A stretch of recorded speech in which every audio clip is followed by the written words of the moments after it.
morning, traders. I am Stephen Davis, Senior Market Strategist. RJO Futures, downtown Chicago here. You can see rainy and gloomy outside our office.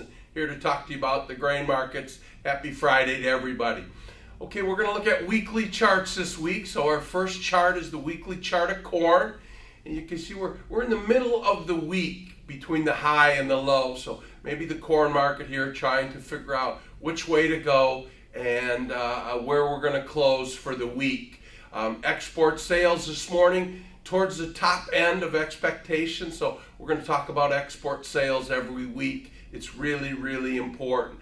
Okay, so this time of the year, the markets try to make a transition from a supply-driven market to a demand-driven market. And the demand is very, very good.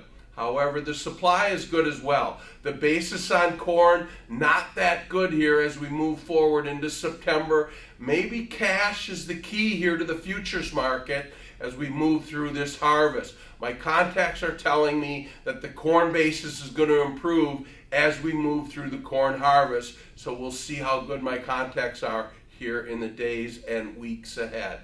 Okay, the soybean market, our next chart, weekly chart of soybeans.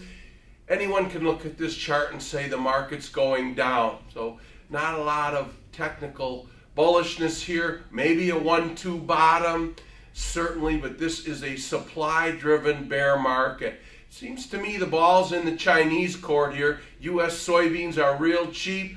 They like to buy them real cheap, so we'll see if China doesn't step up and buy U.S. soybeans. Certainly the U.S.-China trade tariff overhanging the soybean market. And just one topic here with all the tropical storms that are blowing in through the Corn Belt and soybean producing areas.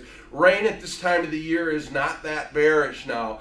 It slows down harvest. But we did end the month of August. It was wet. It was cool temperatures. Just ideal for soybean production in our great country, USA.